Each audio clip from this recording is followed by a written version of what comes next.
આકાશવાણી અમદાવાદ વડોદરા પ્રાદેશિક સમાચાર સિમ્પલ ઠક્કર વાંચે છે. સૌપ્રથમ મુખ્ય સમાચાર. રમતગમતમાં દેશ 1થી 5મા ક્રમે રહે તે માટે પ્રયાસો આદરવા રમતવીરોને કેન્દ્રીય મંત્રી ડોક્ટર મનસુખ માંડવિયાનું આહ્વાન. શિક્ષણ થકી દરેક કામ સરળતાથી પૂર્ણ થઈ શકે તેવો મત વ્યક્ત કરતા મુખ્યમંત્રી. રાજ્ય સરકારે ખેડૂતોને પીએમ કુસુમ યોજના અંતર્ગત સોલાર પંપની ખરીદી માટે 218 કરોડ રૂપિયાથી વધુની સબસીડી ચૂકવી. હવામાન વિભાગ અનુસાર આગામી 5 દિવસ રાજ્યના હવામાનમાં કોઈ મોટા ફેરફારની શક્યતા નહિવત. અને ભારત અને ઇંગ્લેન્ડ વચ્ચે આજે રાજકોટમાં રમાનારી ત્રીજી T20 મેચને લઈને પોલીસનો સઘન બંદોબસ્ત. સમાચાર વિગતવાર. કેન્દ્રીય મંત્રી ડોક્ટર મનસુખ માંડવિયાએ જણાવ્યું કે સ્પોર્ટ્સ સેક્ટરમાં ભારત 1થી 5મા ક્રમમાં આવે તે ધ્યેય સાથે આગળ વધી રહ્યા છે. ગાંધીનગરમાં રાષ્ટ્રીય રક્ષા યુનિવર્સિટી ખાતે દેશની પ્રથમ આંતરરાષ્ટ્રીય ઓલિમ્પિક રિસર્ચ કોન્ફરન્સના ઉદઘાટન પ્રસંગે શ્રી માંડવિયાએ કહ્યું કે રાષ્ટ્રીય રક્ષા યુનિવર્સિટી દેશની સુરક્ષા અને સ્પોર્ટ્સ માટે સંપૂર્ણપણે મહત્વપૂર્ણ કામગીરી કરી રહી છે. શ્રી માંડવિયાએ નડિયાદમાં મગનભાઈ એડનવાલા મહાગુજરાત વિશ્વવિદ્યાલયના દીક્ષાંત સમારોહમાં પણ ઉપસ્થિત રહ્યા હતા. 2036 સુધીની અંદર દેશ સ્પોર્ટ્સ સેક્ટરની અંદર મેડલ ટેલીમાં વિશ્વની અંદર 1થી 10મા ક્રમમાં આવે અને જ્યારે દેશ 2047ની અંદર આઝાદીનો શતાબ્દી વર્ષ મનાવતો હોય ત્યારે આપણે વિશ્વની અંદર સ્પોર્ટ્સ સેક્ટરમાં 1થી 5મા ક્રમમાં આવી શકીએ એ ગોલ સાથે આગળ વધી રહ્યા છે. અમદાવાદમાં ગુરુ બ્રાહ્મણ સમાજ દ્વારા આયોજિત વડીલ વંદના કાર્યક્રમમાં મુખ્યમંત્રી ભૂપેન્દ્ર પટેલે જણાવ્યું હતું કે આજે ગુરુ બ્રાહ્મણ સમાજના આગેવાનો દ્વારા દરેક સમાજ માટે ઉદાહરણરૂપ બને એવા કાર્યક્રમનું આયોજન કર્યું છે. આ પ્રસંગે સમાજને શિક્ષિત કરવાના મુદ્દા પર ભાર મૂકતા મુખ્યમંત્રીએ કહ્યું કે આજે શિક્ષણ એક એવી વ્યવસ્થા છે જેના થકી દરેક કામ સહેલાઈથી પૂર્ણ થઈ શકે છે. આજે દરેક સમાજ શિક્ષણ થકી આગળ આવી રહ્યો છે. ગુરુ બ્રાહ્મણ સમાજ એક પણ શિક્ષણ માટે નવા આયામો કરવા જોઈએ અને આ આયોજનમાં સરકારની જે પણ મદદની જરૂર પડશે તે સરકાર પૂર્ણ કરશે. રાજ્ય સરકારે ખેડૂતોને પીએમ કુસુમ યોજના અંતર્ગત સોલાર પંપની ખરીદી માટે 218 કરોડથી વધુની સબસીડી આપી છે. જેના પરિણામે રાજ્યમાં ડિસેમ્બર 2024 સુધીમાં 7,700થી વધુ ખેડૂતોએ ઓફ ગ્રીડ સોલાર પંપ લગાવ્યા છે. આ યોજના અંતર્ગત રાજ્ય સરકાર ખેડૂતોને અંદાજિત 70% સુધીની રકમની સહાય આપે છે. આ પંપ લગાવ્યા બાદ દિવસ દરમિયાન 8થી 10 કલાક સુધી વીજળીના સપ્લાયની જરૂર રહેતી નથી. તેમજ 5 વર્ષ સુધી નિભાવ ખર્ચ પણ નથી. સાથે આ પંપ સૂર્ય ઉર્જાથી ચાલતો હોવાથી પ્રદૂષણ મુક્ત પણ છે. આ યોજના અંતર્ગત નર્મદા જિલ્લામાં સૌથી વધારે 5,100થી વધુ સોલાર પંપ લગાવવામાં આવ્યા છે. ઉલ્લેખનીય છે કે ખેતરોમાં સિંચાઈ માટે પાણી અને વીજળી નિયમિત મળી અને સૂર્ય ઉર્જાનો ઉપયોગ થાય તે માટે વર્ષ 2019માં કેન્દ્ર સરકાર દ્વારા પ્રધાનમંત્રી કિસાન ઉર્જા સુરક્ષા અને ઉત્થાન મહાઅભિયાન પીએમ કુસુમ યોજના શરૂ કરવામાં આવી હતી. અમદાવાદ મ્યુનિસિપલ ટ્રાન્સપોર્ટ સર્વિસનું આગામી નાણાકીય વર્ષ 2025-26નું 705 કરોડનું બજેટ ચેરમેન ધરમસિંહ દેસાઈ દ્વારા રજૂ કરવામાં આવ્યું છે. ટ્રાન્સપોર્ટ મેનેજર દ્વારા મૂકવામાં આવેલા બજેટમાં કમિટીએ 23 કરોડ રૂપિયાનો વધારો કર્યો છે. ધોરણ 10 પછી સ્કૂલમાં અભ્યાસ કરતી વિદ્યાર્થીનીઓ માટે ટિકિટ દરમાં 85% અને વિધવા બહેનોને 50% ડિસ્કાઉન્ટ આપવામાં આવશે. ધોરણ 10 પછી અભ્યાસ કરતા માતા પિતા વગરના બાળકો માટે ફ્રી પાસ સેવા શરૂ કરવામાં આવશે. સરસપુર મેઘાણીનગરમાં 9 ટર્મિનસ બનાવવામાં આવશે. ઉપરાંત જાહેર પરિવહન સેવાનો ઉપયોગ વધે તે માટે કુલ 445 જેટલી નવી બસોનો ઉમેરો કરવામાં આવશે. રાજ્યમાં આગામી 5 દિવસ હવામાનમાં કોઈ મોટા ફેરફારની શક્યતા નહિવત છે. હવામાન વિભાગના જણાવ્યા અનુસાર રાજ્યમાં ઉત્તર પૂર્વ અને પૂર્વ દિશા તરફથી પવનો આવી રહ્યા છે. જેના કારણે તાપમાનમાં વધારો અને ઘટાડો થઈ રહ્યો છે. હજુ પણ આગામી 5 દિવસ આ સ્થિતિ યથાવત રહેશે. आने वाला आगे 7 दिन शुष्क मौसम रहेगा और इसमें जो लघुत्तम तापमान है ज्यादातर परिवर्तन नहीं होगा.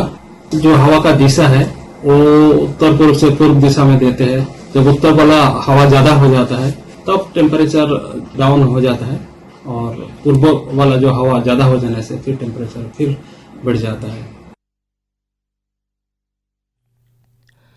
આ સમાચાર આપ આકાશવાણીના અમદાવાદ વડોદરા કેન્દ્ર પરથી સાંભળી રહ્યા છો. આ સમાચાર આપ અમારી YouTube channel AIR news Gujarat પર પણ સાંભળી શકશો. વધુ સમાચાર માટે અમારી વેબસાઇટ newsonair.gov.in/gujarati અને અમારા એક્સ હેન્ડલ AIR_news_ABAD ને ફોલો કરશો.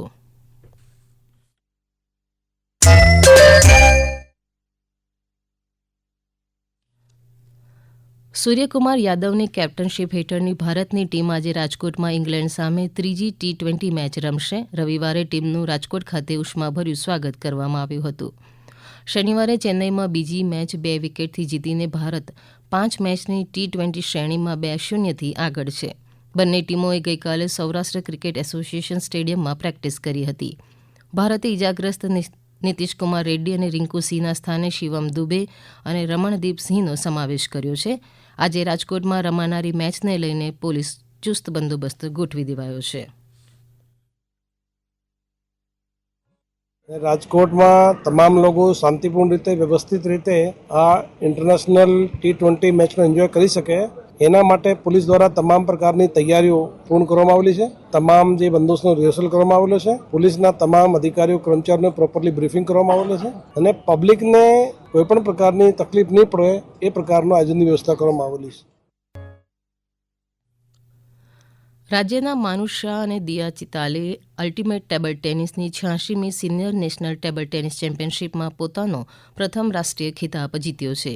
પંડિત દીનદયાળ ઉપાધ્યાય ઇન્ડોર સ્ટેડિયમ ખાતે રમાયેલી સ્પર્ધામાં બંને ખેલાડીએ અલગ અલગ પુરુષ અને મહિલાઓની શ્રેણીમાં ચેમ્પિયન તરીકે વિજય મેળવ્યો હતો. તેઓને ટ્રોફી અને 3.2 લાખના રોકડ ઇનામ આપવામાં આવ્યા હતા. एक्सप्रेस नहीं कर पा रही हूँ, अभी तक सिंक इन नहीं हुआ कि मैं नेशनल चैंपियनशिप टाइटल जीती हूँ. तो ऑफ कोर्स बहुत बहुत खुशी हो रही है. सभी स्पोर्ट, कोई भी राउंड, कोई भी मैच हो, हमेशा प्रेशर रहता ही है, बट उसे कैसे हैंडल करना वो इम्पोर्टेंट है उस मोमेंट पे, और मैच के पहले भी काम रहना तो वो बहुत ही इम्पोर्टेंट है. और जो भी मैंने अभी तक किया है पूरा क्रेडिट मेरे पूरे टीम को जाता है. मेरे मॉम डैड, मेरे कोच सचिन शेट्टी, पूरा फैमिली, जिसके बिना ये बिल्कुल भी पॉसिबल नहीं हो पाता.